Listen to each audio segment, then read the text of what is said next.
Hello, welcome back to my project. Sorry there's been a big delay in filming.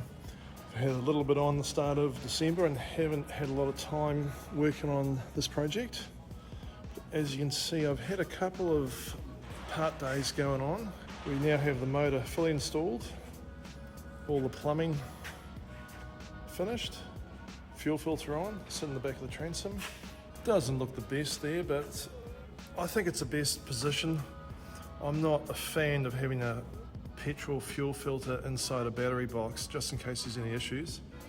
I've gone for a Racor, more expensive than your standard sort of Mercury style that you get on most aluminium boats, but I think it's a lot safer bet. I've put isolation valves on each of the tanks just so you know which tank you're working from.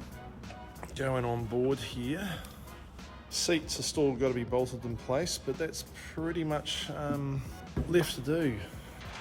Throttle controls on, plotters on, everything's working, wiring's all finalised down the front there. Suzuki multi-function display there, all powers up. A little bit of a trick with that. If you're going to rig your own motor, just be aware there is a few little bits and pieces they don't tell you.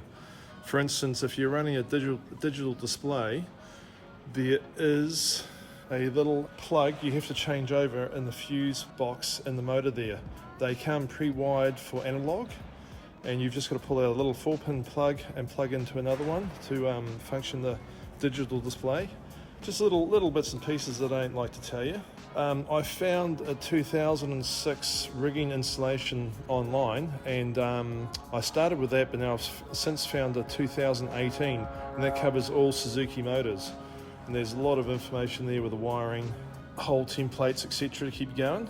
I went to get some deep cycle batteries the other day, but unfortunately they were sold out, so just deciding what to do on that. So you basically start batteries in.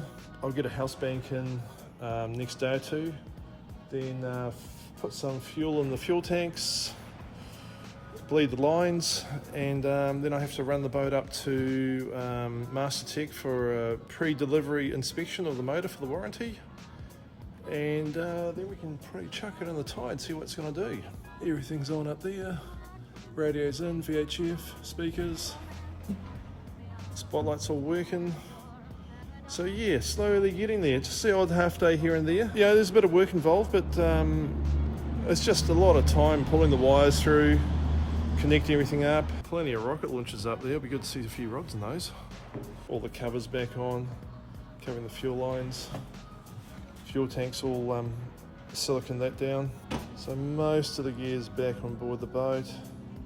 I'll get the swabs in the front. Steering's all bled, works really well, nice light steering. So yeah, I'll give you an update once we've got the motor started, and before we go in the water then we'll have the launching. That's great. Well, thanks very much for watching. Catch you later.